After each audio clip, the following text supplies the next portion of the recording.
Buenas tardes, mi nombre es Gracie Rodríguez, estudiante de la carrera de Psicología de la Universidad Bicentenaria de Aragua. Vamos a hablar un poco sobre teoría de los tratamientos, gracias a nuestro profesor Víctor Raúl Castillo. Bien, vamos a hablar un poco sobre el trastorno límite de personalidad. Para saber lo que es el trastorno límite de personalidad o para saber las técnicas que vamos a utilizar en este trastorno, necesitamos evidentemente conocer su definición, algunos criterios, la etiología de este trastorno. El TLP se caracteriza por ser o tener un patrón de conducta persistente de las relaciones interpersonales, inestabilidad en las relaciones interpersonales, en la autoimagen, en el afecto y en la impulsividad. Bien, entonces para saber cuando una persona posee TLP, existen unos criterios, exactamente son 9. Bien, vamos a resumirlos, vamos a explicarlos un poco.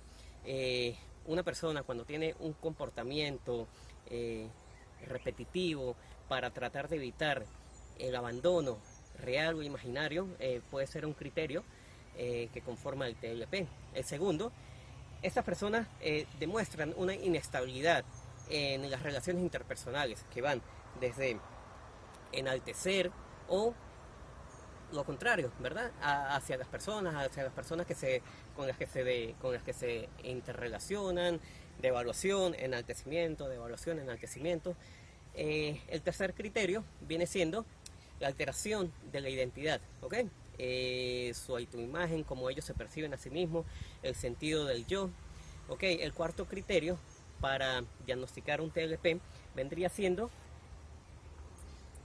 es como las conductas autolesivas que el paciente experimenta, conducción temeraria, de repente gastos irracionales, desmedidos, conductas como atracones alimenticios, sexo irresponsable, consumo de drogas. Esas conductas que se llaman conductas autolesivas son comportamientos que evidencian las personas que tienen el trastorno borderline, ¿okay? El quinto es importante porque es muy particular de este trastorno. El quinto es cuando estas personas manifiestan conductas que tienden al suicidio, de pensamiento, de acción, intentos de suicidio, ¿verdad? Y también acciones de mutilación de algunos órganos, dedos, se cortan, se autoflagelan.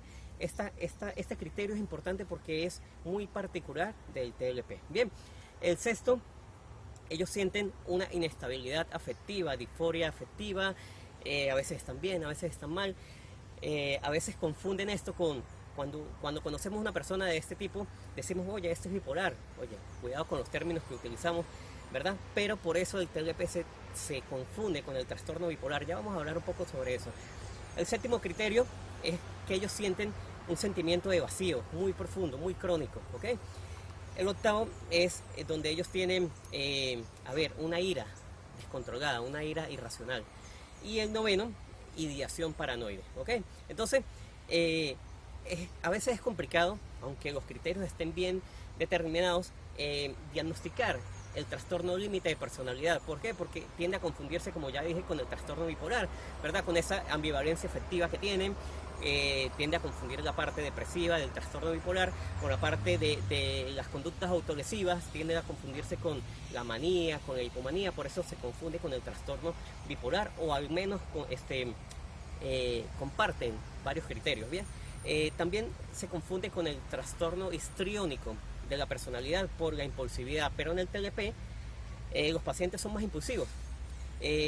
Además, se confunde con el trastorno esquizotípico por la ideación paranoide, pero ojo con este criterio. ¿Por qué? Porque en el TLP la ideación paranoide es transitoria, puede durar unas pocas horas, incluso unos pocos días, pero no es constante. Se confunde también o comparte la ira desenfrenada con el trastorno paranoide, con el trastorno narcisista, pero en el TLP es más intensa esta ira. Y comparte con el trastorno dependiente de la personalidad este miedo intenso al abandono, a la dependencia, ¿verdad? Entonces, pero en el trastorno dependiente es más intenso. Entonces, ojo con eso, con el diagnóstico del TLP. Bien, vamos a hablar un poco sobre la etiología del TLP. La etiología, los factores que la causan.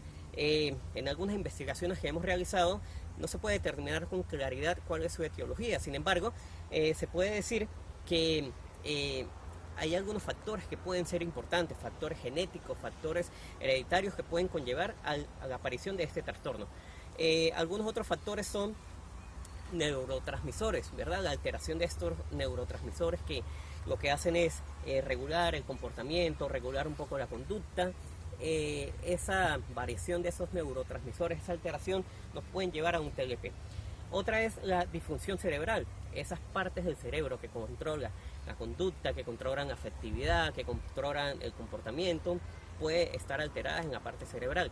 Pero muy importante, porque estos dos factores de riesgo, estos dos causantes que vienen a continuación, son determinantes en el TLP. El primero son los factores psicosociales, en donde, a ver, la relación con el ambiente, con la familia de este niño que viene de repente con un trauma familiar, con algunos abusos de tipo sexual, de tipo físico, maltrato psicológico, pueden ser desencadenantes para que esta persona pueda, o este paciente pueda empezar a desarrollar ese trastorno límite de la personalidad. Bien, y la otra es el apego cuando se desarrolla un tipo de apego que no es el apego seguro, sino puede ser un apego ambivalente, un apego inseguro.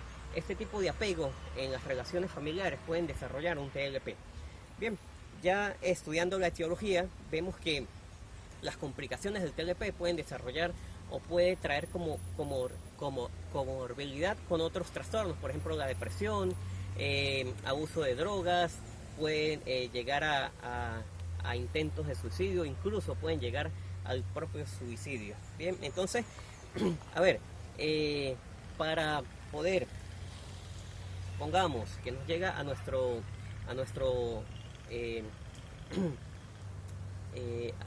nos llega un paciente, ¿verdad? Con estos rasgos, con estos síntomas de ambivalencia afectiva, de ira incontrolada, a ver, un joven que se lacera, que se mutila, que intenta suicidarse, que se corta. Estamos en presencia de una persona que tiene los criterios para percibir o para presentar este trastorno borderline o TLP, ¿verdad? Pero ¿cómo lo evaluamos? ¿En dónde nos enfocamos? ¿Hacia dónde? Aparte de estos estudios que son necesarios, neurobiológicos, estos estudios de cerebrales, de neurotransmisores, también es necesario la evaluación familiar, la historia familiar, de dónde viene. Recordemos que una persona que se automutila, que se autoflagela, estamos en presencia de un retroflector, una persona que quiere hacer hacia afuera, quiere hacer a los demás lo que no puede hacerlo hacia ellos y se lo hace a sí mismo. Se lastima, se corta, quiere cortar su vínculo familiar, quiere cortar ese vínculo que los une con esa gente que lo ha lastimado, que le ha hecho tanto daño. ¿Ok? Entonces, debemos empezar por allí, por la evaluación de cómo está él dentro de su sistema familiar, de cómo estuvo, qué tanto rechazo hubo, qué tanto amenazas, qué tanta crítica de su grupo familiar, de su ambiente, ¿ok? Y dentro de los tratamientos, donde vamos a andar ahora sí un poquito, o donde vamos a explicar ahora sí un poco las técnicas que podemos utilizar para controlar o para tratar este TLP, serían estas técnicas. Si bien se pueden utilizar técnicas cognitivo-conductual, vamos a nombrar 4 técnicas por lo menos gestálticas. La primera es importante, a ver, la primera es una que se llama asuntos pendientes.